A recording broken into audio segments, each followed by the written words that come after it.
Chers amis résistants, bonjour. Nous sommes aujourd'hui le mardi 8 septembre et un procès se déroule actuellement à Paris concernant l'assassinat notamment de nos amis de Charlie Hebdo.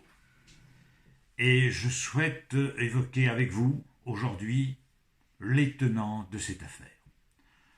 Je me souviendrai longtemps de ce mercredi 7 janvier à midi, lorsque j'ai entendu à la radio l'annonce du massacre de toute la rédaction de Charlie Hebdo. Des gens que nous connaissions, que nous aimions. Cabu, qui était venu à notre manifestation contre la chasse le 21 septembre 2013. Bernard Maris et ses chroniques économiques et tous les autres. Tous ces gens, Charb, Wolinski, Tinius, que nous aimions. Nous n'avons pas attendu le 7 janvier pour être Charlie. Et je voudrais, avec vous, dire ce que ça signifie, être Charlie. Je me souviens aussi de ce dimanche 11 janvier, 4 jours après, où spontanément, non pas à l'appel d'une quelconque organisation, syndicat ou association ou parti, tous les Français ont été dans la rue. Tous les Français. Oui, tous. Car ceux qui n'étaient pas dans la rue ne l'étaient pas. Nous étions des millions d'anonymes, de gauche, de droite, d'écologie, d'ailleurs, de tous les âges, de toutes les conditions. Pourquoi ? Parce qu'on a touché à quelque chose qui est fondamental, c'est la liberté. La liberté d'expression, la liberté de penser, la liberté de sourire, la liberté de s'amuser, la liberté de railler, la liberté tout court. Parce que la liberté, voyez-vous, ça ne se divise pas. On ne peut pas dire « on est libre mais ». On est libre mais. Il ne faut pas dire ceci ou dire cela. Non. À partir du moment où on porte atteinte à la liberté, c'est dangereux. C'est la raison pour laquelle, moi qui suis attaché à certaines valeurs, à la dignité humaine, à l'humanisme, aux droits de l'arbre, de l'animal et de l'homme, je n'ai pas nécessairement approuvé toutes les lois mémorielles que je comprends dans leur aspiration ô combien généreuse, altruiste, soucieuse de bannir les pensées criminelles. Mais j'ai toujours dit, la liberté, ça se défend par la liberté, par l'argumentaire, et non par l'interdiction.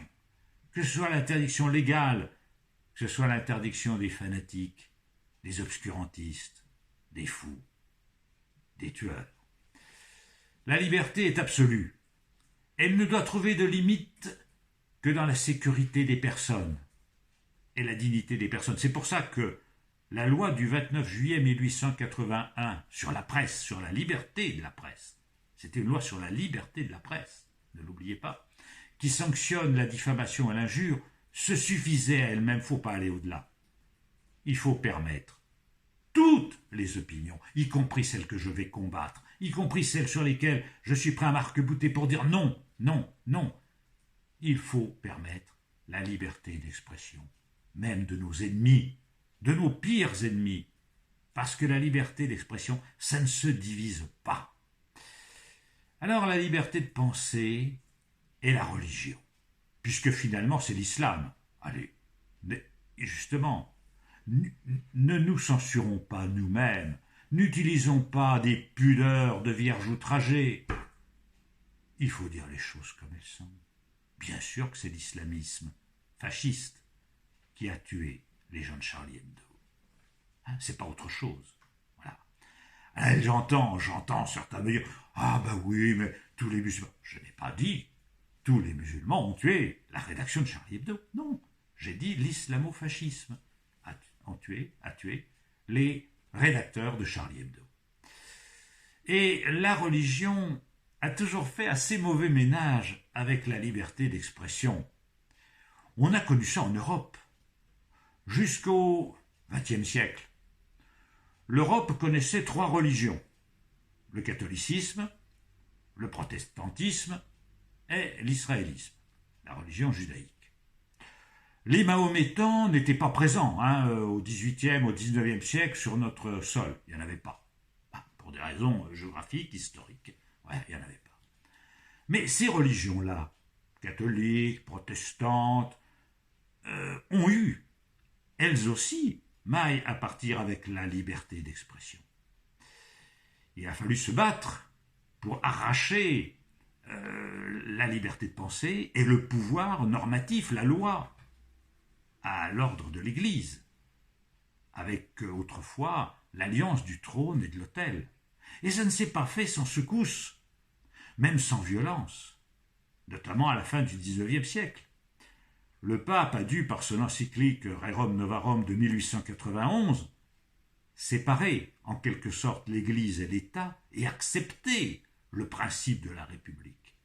Alors, les catholiques ont été aidés dans cette démarche de divorce entre le politique et le religieux par l'adage que l'on prête à leur Seigneur de rendre à César ce qui est à César et à Dieu ce qui est à Dieu. Ce qui permettait évidemment de dire, au fond, la politique, ça regarde César, ça regarde le peuple, après tout la démocratie et la République, pourquoi pas, ça ne regarde pas Dieu.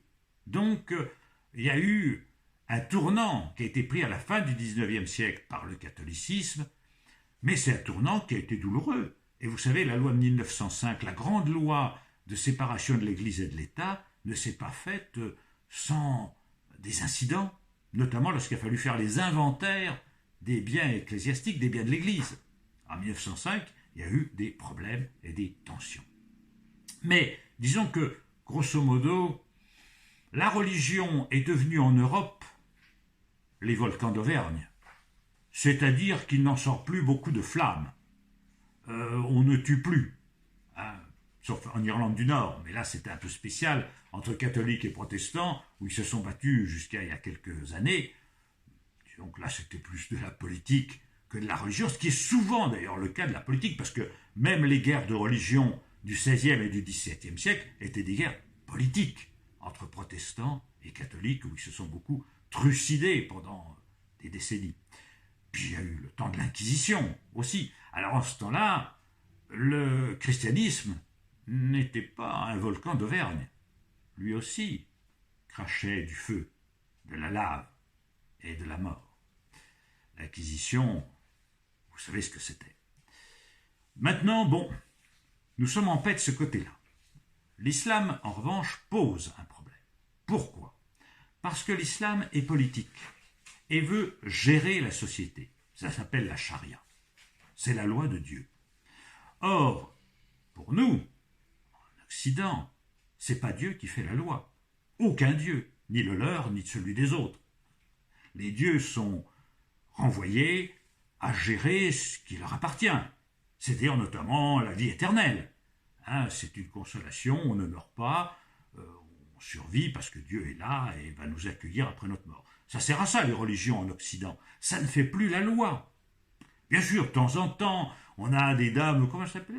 Madame Boutin. Vous vous souvenez de Madame Boutin ? Elle était très, très folklorique, Madame Boutin, qui lisait la Bible en 1999 à la tribune de l'Assemblée nationale, lorsque le gouvernement Jospin, des mécréants, voulait faire voter une loi sur le Pax. Vous vous rendez compte ?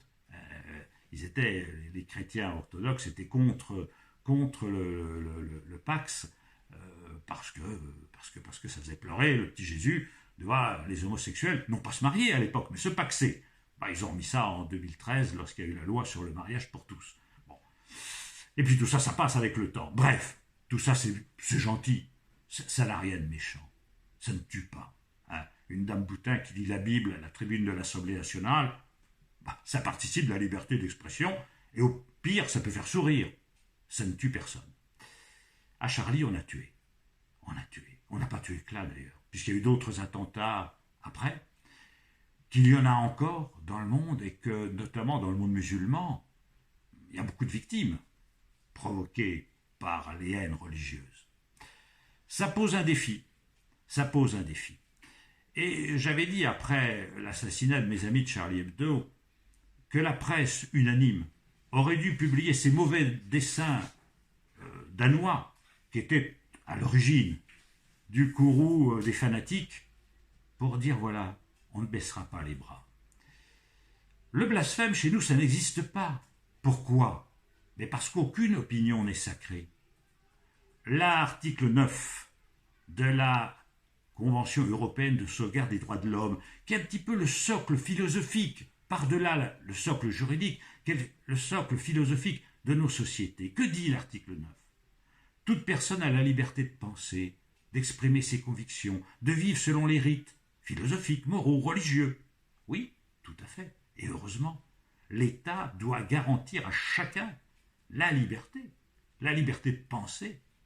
Mais l'article 10 du même texte garantit la liberté d'expression. Et la liberté d'expression, c'est la liberté de critiquer toutes les idéologies, quelles qu'elles soient, quelle que soit leur philosophie.